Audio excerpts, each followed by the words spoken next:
বাংলার নববর্ষ উপলক্ষে প্রধানমন্ত্রী শেখ হাসিনার শুভেচ্ছা বার্তা, অতীতের গ্লানি ভুলে এগিয়ে যেতে দেশবাসীর প্রতি আহ্বান। আওয়ামী লীগ পুলিশ লীগে পরিণত হয়েছে, দেশ চালাচ্ছে বিনা ভোটের সরকার, অভিযোগ বিএনপি নেতাদের।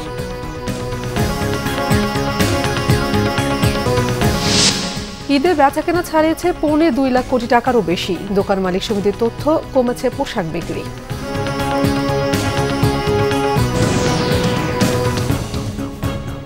দেখছিলেন বিআরবি কেবল সংবাদ শিরোনাম, এবারে বিস্তারিত খবর। দেশবাসীকে বাংলা নববর্ষের শুভেচ্ছা জানিয়েছে প্রধানমন্ত্রী শেখ হাসিনা। শুক্রবার এক ভিডিও বার্তায় তিনি এই শুভেচ্ছা জানান। প্রধানমন্ত্রী বলেন, আসুন নতুন বছরের অতীতের সকল ব্যর্থতা, দুঃখ, গ্লানি পেছনে ফেলে সুন্দর ভবিষ্যৎ বিনির্মাণের লক্ষ্যে একযোগে কাজ করি। রবিবার সারা দেশে উদযাপিত হবে বাংলা নববর্ষ 1431 বঙ্গাব্দ। পহেলা বৈশাখকে সামনে রেখে শুক্রবার বাংলা নববর্ষের শুভেচ্ছা বার্তায় দেশবাসীর উদ্দেশ্যে শেখ হাসিনা বলেন, বর্ষ পরিক্রমায় আবারও ফিরে এসেছে নতুন বছর। যারা দেশে বিদেশে অবস্থান করছেন, বাংলাদেশের সকল ভাই বোনকে জানাই বঙ্গাব্দ 1431 শুভেচ্ছা, শুভ নববর্ষ।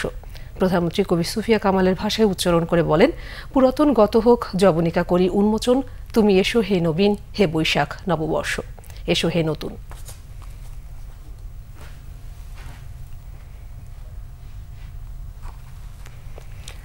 বিএনপির মহাসচিব মির্জা ফখরুল ইসলাম আলমগীর বলেছেন, ঠাকুরগাঁয়ের হরিপুর উপজেলায় পুলিশি নির্যাতনে যুবদল নেতার মৃত্যু আবারও প্রমাণ করে এই সরকারের নির্যাতন চরমে পৌঁছে গেছে।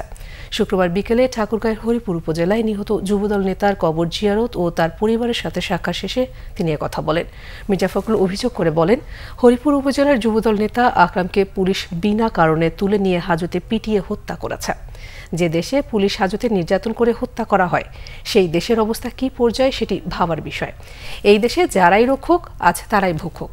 ফখরুল আরও বলেন, আওয়ামী লীগ আজ রাষ্ট্রকে পুলিশি রাষ্ট্রে পরিণত করেছে। এখন সবকিছু নির্ধারণ করে পুলিশ। এখন আর আওয়ামী লীগ নাই, এরা এখন পুলিশ লীগ।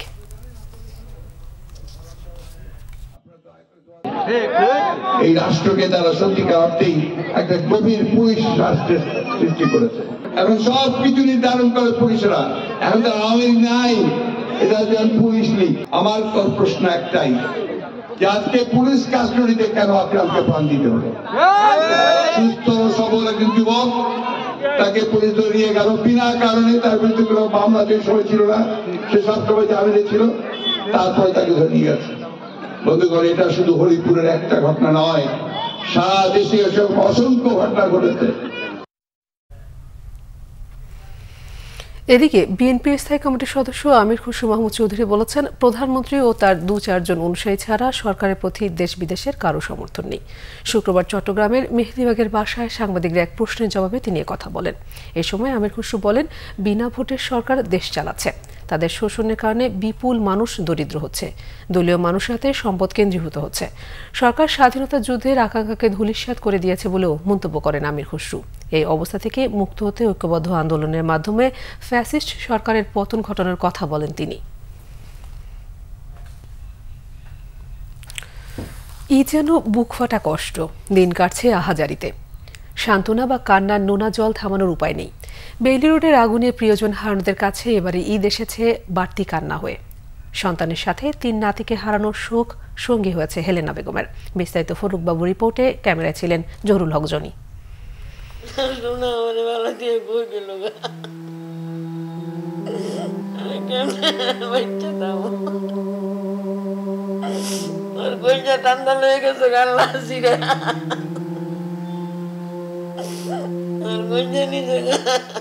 শুনতে পাচ্ছ কেউ কাঁদছে, বুঝতে পারছো এ আহাজারি কার।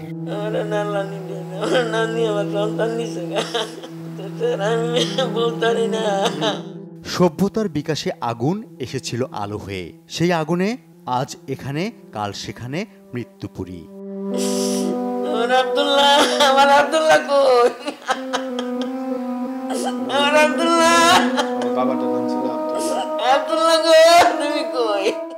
মায়ের মুখের হাসি আর ফুটবে না, পরিবার ফিরে পাবে না, শূন্যতার সীমানা। যে অবহেলায় ভয়াবহ অগ্নিকাণ্ড, সেই পাষণ্ডরা এখন নানা কাজে ব্যস্ত। ছেলেহারা মায়ের অশ্রু গড়ায়, তবুও অনিয়ম বেড়ে চলে প্রতিকারহীনতায়। বেলি রোডের আগুনে স্বজন প্রিয়জন হারানোদের কাছে ঈদ এবার আনন্দ নয়, এসেছে বেদনা হয়ে। গত 29 ফেব্রুয়ারির আগুন কেড়ে নিয়েছে 46 প্রাণ। তাদেরই একজন ইতালি প্রবাসী সৈয়দ মোবারক। 3 বছর পর দেশে এসেছিলেন স্ত্রী, 2 মেয়ে ও ছেলেকে উন্নত জীবনের জন্য প্রবাসে নিয়ে যেতে। কিন্তু বিধিবাম, রাষ্ট্রের রন্ধে রন্ধে ওত পেতে থাকা অব্যবস্থাপনায় বলি হলেন সৈয়দ মোবারক, তার স্ত্রী, সন্তান সহ একই পরিবারের 5 জন। বিদেশে যাবার আগে দেশি খাবারের স্বাদ নিতে গিয়ে সবাইকে নিয়ে চলে গেলেন না ফেরার দেশে। তো একসাথে তো আর খাওয়া হয়নি, একসাথে বাড়ি যাওয়া হয়েছে। ভাই ঘুমিয়ে গেছে একবারে, আর আমি ভাইকে নিয়ে গেছি আর কি। ঢাকা মেডিকেল থেকে, তারপরে শেখ হাসিনা বার্ন ইউনিট থেকে 5টা লাশ একত্রিত করে নিয়ে যাওয়া যে কি কষ্টকর, এটা আসলে যে নিয়ে যাবে সেই বুঝতে পারবে। আল্লাহ যাতে কাউকে এরকম পরিস্থিতির মধ্যে না ফেলে। আমার মেমোরিতে এখন আমি চোখ বন্ধ করলে ওই লাশগুলো আমার চোখের সামনে ভেসে ওঠে। মানে যদিও এগুলো লাশগুলো মানে কোনো ক্ষত হয়নি, কিন্তু যা লাশগুলো দেখলে আমার চোখ বন্ধ করলে মানে ওই দৃশ্যগুলো আমার চোখের সামনে ভাসে। আমার কলিজার টুকরোগুলো কিভাবে মাটিতে শুয়ে আছে। আলো আজ ঘর হারা, বুকের মহল্লায় কষ্টের রাজত্ব, বেদনাই স্বজন হারাদের সম্বল। ভাইয়া প্রতি ঈদে সকালবেলা ভাইয়া মানে সবার প্রথমে আমাকে ফোন দিত যে আলামিন ঈদ মোবারক। অবশ্য ইটালিতে তো ওদের একদিন আগে ঈদ হয়ে যেত, কিন্তু তারপরে ভাই আমার পরের দিন ফোন দিত। আমাদের ঈদের সময় নামাজে যাওয়ার আগে ভাই আমাকে ফোন দিত যে ভাইয়া শুধু করে নামাজে যাইস আর কি, আইসা আমারে একটু দেখিস। আমার প্রতি ওনার ছিল অগাধ ভালোবাসা। আমার মানে দুনিয়া একদিকে, আমার মার জন্য আমার ভাই একদিকে। ঈদ বলতে কোনো এখন শব্দ আমাদের ডিকশনারিতে এখন আর নাই আর কি। আবার আমাদের কলিজার টুকরাগুলো চলে গেছে, এখন ঈদ বলতে আর কোনো কিছু আমাদের জন্য থাকে না। আমাদের জন্য এখন শোক আর শোক। বেলি রোডের মতো মৃত্যুকূপের হোতা আগুন কারবারিদের উচিত শাস্তির অপেক্ষাও তাদের। ফররুক বাবু, বাংলা ভিশন, ঢাকা।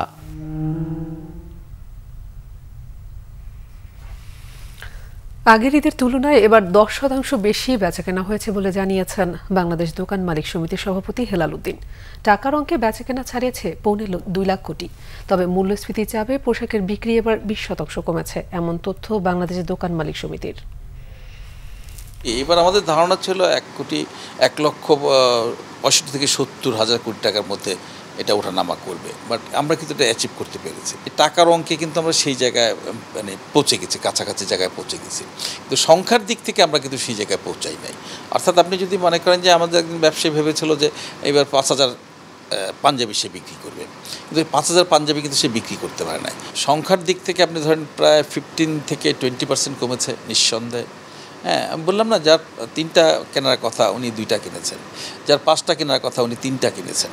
ধরেন একজন যারা পাঞ্জাবি তৈরি করেছেন, ধারণা ছিল যে উনি মানে 5 লক্ষ পাঞ্জাবি বিক্রি করবেন, সেখানে সে যারা হোলসেল করেন তারা 5 লক্ষ পাঞ্জাবি হয়তো বা হোলসেল করেছেন। রিটেলে যারা মনে করেছেন যে উনি 50,000 পাঞ্জাবি বিক্রি করবে বা 5,000 পাঞ্জাবি বিক্রি করবে, তারা সেই জায়গাটা কিন্তু অ্যাচিভ করতে পারে নাই। বাট টাকার অঙ্কে আপনি যদি দেখেন যে গত বছর আপনি যে পরিমাণ বিক্রি করেছিলেন, এইবার কিন্তু তার চেয়ে একটু বেশি মনে হবে যে একটু বেশি বিক্রি করেছে। এবং আপনি দোকানে খবর নিয়ে দেখবেন যে গত বছর রমজানে যা বিক্রি করেছে, এবার তার চেয়ে প্রায় 10% বেশি বিক্রি করেছে। ঈদের দ্বিতীয় দিনও রাজধানীর বিনোদন কেন্দ্রগুলোতে উপচে পড়া ভিড়। পরিবার পরিজন নিয়ে রাজধানীবাসী উপভোগ করেছেন ঈদ আনন্দ। খুশি আর আনন্দ উচ্ছ্বাসে আনন্দঘন সময় পার করেছেন তারা। ইমরুল কায়েসের রিপোর্টে রয়েছে বিস্তারিত। এটি রাজধানীর বঙ্গবন্ধু নব থিয়েটারের সামনের চিত্র। প্রচণ্ড ভিড় জমেছে টিকিট কাউন্টারে। দীর্ঘক্ষণ অপেক্ষা করে লাইন ধরে টিকিট সংগ্রহ করছেন বিনোদন প্রেমীরা। তবুও উচ্ছ্বাসের কমতি নেই তাদের মাঝে। আমার আসলে অনেক দিন থেকে আমার বাচ্চাকে নিয়ে আসার কথা, ওইভাবে সময় নিয়ে আসা হয় না। ঈদের ছুটি পাইলাম, এই জন্য আসলাম। ঈদের একটু আনন্দ, বাচ্চারা সবাই একটু ভোগ করতে চায় এবং বঙ্গবন্ধু থিয়েটার সবাই একটু দেখার জন্য ইচ্ছুক। ঈদের ছুটি কাটাতে পরিবার নিয়ে অনেকেই এসেছেন নব থিয়েটারে। শিশুদের মহাকাশ সম্পর্কে জানানো এবং ঈদের বিনোদন দিতেই পারিবারিক এই আয়োজন। সৌরজগৎ থেকে আমি জানতে চাই কি সৌরজগৎ কি। ঈদে আনন্দ করতে আসছি, মুভি দেখতে আসছি। এখানে আমি আমার পরিবারের সাথে এসেছি, আমার মা, বাবার, বোনের সাথে। এটা আমার প্রথমবার এই নব থিয়েটারে আমি প্রথম এসেছি। ঈদ উপলক্ষে আমি এখানে এসেছি। এখানে এসে আমার খুব ভালো লাগছে। বঙ্গবন্ধু স্যাটেলাইট চ্যানেলে অনেক কিছু দেখা যায়, শিক্ষণীয় কিছু বিষয় আছে, এগুলো দেখানোর জন্য, বাচ্চাদেরকে দেখানোর জন্য আসছি আমরা। শো শুরু হতে অনেক সময় বাকি, মাঝের এই সময়টা তাই হইহুল্লোড় করে পার্কে কাটাচ্ছে আনন্দপ্রেমী শিশুরা। বিভিন্ন রাইডে চড়ে মজা করছে তারা। আমি এসে অনেক খুশি, এখানে আমি প্রথমবার আসছি। আমার ছোট বোনও এখানে এনজয় করতে পারছে, আমি এতে অনেক খুশি, আমার ভালো লাগছে, আর এটাই আমার অনেক স্বপ্ন ছিল। ঈদের এই অনাবিল আনন্দ নগরবাসীর জীবনে নিয়ে এসেছে স্বস্তি। নাগরিক জীবনে অবসর খুব কমই পাওয়া যায়, তবে ঈদ এবং ঈদের ছুটি অখণ্ড অবসর নিয়ে আসে মানুষের জীবনে। রাজধানীবাসী সেই অবসর উপভোগ করতে এবং ঈদ আনন্দ উপভোগ করতে ভিড় করেন বিনোদন কেন্দ্রগুলোতে। ইমরুল কায়েস, বাংলা ভিশন, ঢাকা। রাজধানীর ভাসান থেকে একটি বাসায় শুক্রবার গ্যাস সিলিন্ডার বিস্ফোরণে একই পরিবারের 6 জন দগ্ধ হয়েছেন। গুরুতর দগ্ধ অবস্থায় তাদের শেখ হাসিনা জাতীয় বার্ন ও প্লাস্টিক সার্জারি ইনস্টিটিউটে ভর্তি করা হয়েছে। দগ্ধরা হলেন লিটন, তার স্ত্রী সূর্যবানু, তাদের 3 সন্তান লিজা, লামিয়া ও সুজন এবং লিটনের শাশুড়ি মেহরুন্নেসা। প্রতিবেশীরা জানান মশার কয়েল জ্বালাতে গিয়েই বিস্ফোরণ ঘটে। এতে পরিবারটি 6 জনই দগ্ধ হন। বার্ন ইনস্টিটিউটের জরুরি বিভাগের আবাসিক সার্জন ডক্টর তরিকুল ইসলাম জানিয়েছেন, দগ্ধ সবার অবস্থায় আশঙ্কাজনক। ঈদের মতো আনন্দ ও আবেগঘন দিনেও স্বজনদের পরশবঞ্চিত বৃদ্ধাশ্রমে থাকা অনেকেই। এই কষ্ট বুকে চাপা রেখে বৃদ্ধাশ্রমে ঈদ আয়োজনে শরিক তারা। মীর মোহাম্মদ ফারুকের তথ্য ও ছবিতে ডেস্ক রিপোর্ট। 2 জন ডাক্তার, 2 জন ইঞ্জিনিয়ার, ওরা থাকে আমেরিকা। যাওয়ার সময় থেকে 4 কোটি টাকা নিয়ে গেছি, আপনাকে নিয়ে যাব, পাসপোর্টটা পর্যন্ত নিয়ে গেছি, কিন্তু আর নেয় না, খোঁজ খবরও নেয় না। এখন যোগাযোগ করলে সেই আগের যোগাযোগে পাই না তাদের। এভাবেই নিজের কষ্টের কথা জানালেন রফিকুল ইসলাম। পেশায় তিনি একজন ডাক্তার। লাখ লাখ টাকা খরচ করে ছেলেদেরও বানিয়েছিলেন ডাক্তার ও ইঞ্জিনিয়ার, অথচ শেষ বয়সে এই বৃদ্ধাশ্রমই হলো তার শেষ ঠিকানা। একটা সময় ঈদ এলে সবার মুখে হাসি ফোটাতে কতই না আয়োজন করেছিলেন তারা। যাদের জন্য এত কিছু, সেই তারাই এখন কোনো খোঁজ নেন না বৃদ্ধ বাবা মায়ের। তবুও বুকে চাপা কষ্ট নিয়ে বলছেন ভালো আছেন তারা। আমি চাকরি করতাম কোম্পানিতে, তো আমার টাকার কি অভাব ছিল? শহর আবার এরকম 6টা বিল্ডিং বানিয়েছি, তাই আমি এখন এখানে 3 বেলা খাওয়া এবং ওনারা যে পাঞ্জাবিটা দেশে আমি আনিনি, দেখে রাজকীয় ব্যাপার। তো এটা কি, এটা গড গিফটেড, আল্লাহর রহমতে অনেক ভালো আছে এখানে। এ অবস্থায় সন্তানের প্রতি কোনো অভিযোগ নেই। নিজের আত্মসম্মান ও মেয়ের সুখের জন্যই নিঃস্ব জীবন বেছে নিয়েছেন তারা। আমরা তো একান্নবর্তী পরিবার, আমরা হয়তো অল্প লেখাপড়া, কিন্তু ওরা তো বেশি লেখাপড়া, চাকরি করতে পারতেছে না, বাচ্চা কাজে বেটি ছাড়া দিতে পারতেছে না, স্বামীরেও দেখতে হচ্ছে, কি করবে? ওদের দোষ দিয়ে কোনো লাভ নাই। মেয়েদের কাছে থাকতে পারি না, তারারই তো চলে না সংসার, উল্লাফান বাচ্চা কাচ্চা লইয়া, বাসা বাড়িত বুঝো না, অনেক ঝামেলা। এর লেগে এখন আমারে কই রাখবো, এই জন্য মারে দেখেছে। সবার মতোই নতুন জামা কাপড় ও সেমাই মুড়ি দিয়ে ঈদ আনন্দ ভাগাভাগি করেন বৃদ্ধাশ্রমের এই তত্ত্বাবধায়ক। আমার সাধ্যের মধ্যে আমি চেষ্টা করি ওদেরকে ভালো রাখার জন্য, কিন্তু সন্তানের অভাবটা তো আমি দিতে পারবো না, আপনজনের কষ্টটা তো আমি নিতে পারবো না। গাজীপুরের মণিপুরে এই বৃদ্ধাশ্রমে এখন প্রায় 200 বৃদ্ধ ও বৃদ্ধা রয়েছেন। শর্মিলা কেয়া, বাংলা ভিশন, নিউজ ডেস্ক। এবারে খেলার সংবাদ।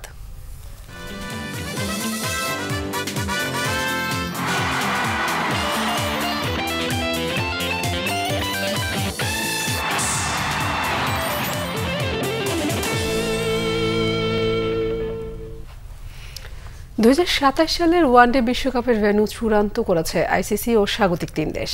ওয়ানডে বিশ্বকাপের পরবর্তী আসরে স্বাগতিক 3 দেশ হচ্ছে দক্ষিণ আফ্রিকা, জিম্বাবুয়ে ও নামিবিয়া। তবে 3 দেশই স্বাগতিক হলেও বিশ্বকাপের সব খেলাই হবে দক্ষিণ আফ্রিকার 8টি ভেন্যুতে।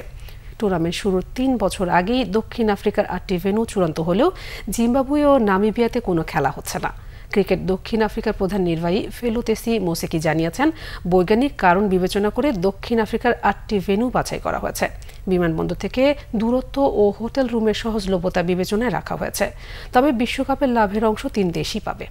দক্ষিণ আফ্রিকার নিয়মিত টেস্ট ভেন্যু জোহান্সবার্গের ওয়ান্ডারবার্স, সেঞ্চুরিয়ানের সুপার স্পোর্ট পার্ক, কেপটাউনের নিউজিল্যান্ডস, ডারবানের কিংসমিট এবং সাবেক পোর্ট এলিজাবেথ এবং বর্তমানে সেন্ট জর্জেস পার্কে হবে খেলা।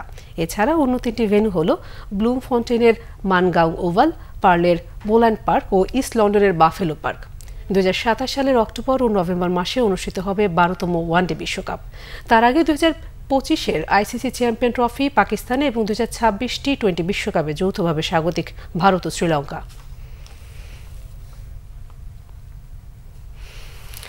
আর্জেন্টিনা কোপা আমেরিকা দলে কারা খেলবেন তা নিয়ে কৌতূহলের শেষ নেই। কোচ লিওনেল স্কালোনির দলে সুযোগ পাবে কোনো 23 জন, তা নিয়ে চলছে বিস্তর জল্পনা কল্পনা। মানিক মাহমুদের রিপোর্টে রয়েছে বিস্তারিত। আগামী 20 জুন থেকে শুরু হবে দক্ষিণ আমেরিকা মহাদেশীয় শ্রেষ্ঠত্বের আসর কোপা আমেরিকা। টুর্নামেন্টের 48তম আসরে লড়বে 16টি দল। লিওনেল মেসির হাত ধরে গত ফুটবল বিশ্বকাপে শিরোপা জিতেছে আর্জেন্টিনা। দারুণ ফর্মে আছে দলটি। কোপা আমেরিকার বর্তমান চ্যাম্পিয়নও আর্জেন্টিনা। এবারে ফেভারিট তারা। শিরোপা ধরে রাখার লক্ষ্য আলবিসেলেস্তেদের। টুর্নামেন্টের বাকি আরও 2 মাসেরও বেশি। তবে এরই মধ্যে ফুটবল দুনিয়ায় আলোচনা শুরু হয়ে গেছে লিওনেল স্কালোনির 23 জন স্কোয়াডে থাকবেন কারা।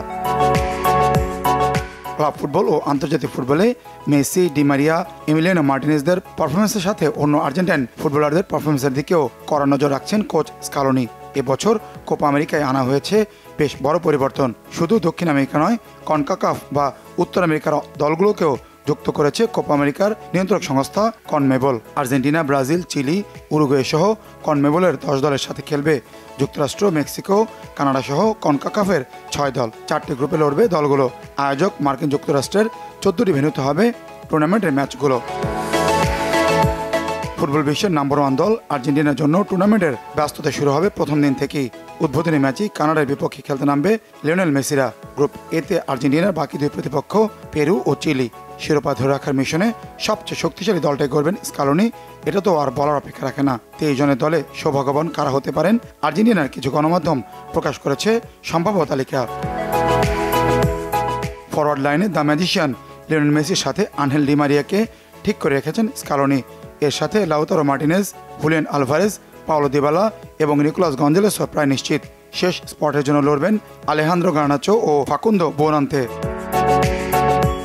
মিডফিল্ডারের মধ্যে আছেন Enzo Fernandez, Alexis Mac Allister, Rodrigo De Paul, Leandro Paredes ও Giovani Lo Celso. Guido Rodriguez ও এজাকুয়েল পালসিয়াস ইনজুরি আক্রান্ত। এদের মধ্যে একজন অথবা নতুন কাউকে দেখা যেতে পারে স্কোয়াডে। ডিফেন্স লাইনে Cristiano Romero, Nicolas Otamendi, Lisandro Martinez, German Pezzella, Nicolas Tagliafico এবং নাহুয়েল মোলিনার জায়গা একরকম পাকা।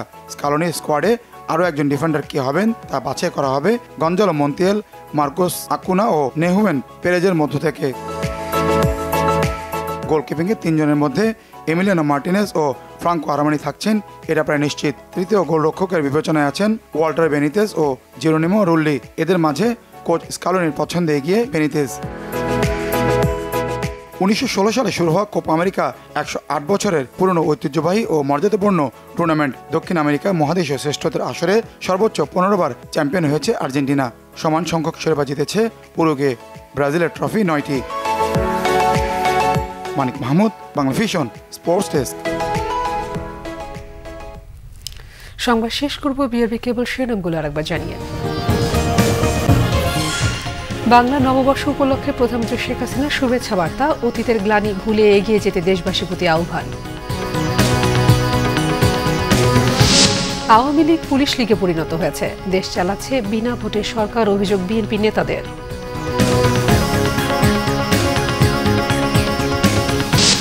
ঈদে বেচা কেনা ছাড়িয়েছে 2.25 লাখ কোটি টাকারও বেশি। দোকান মালিক সমিতির তথ্য, কমেছে পোশাক বিক্রি।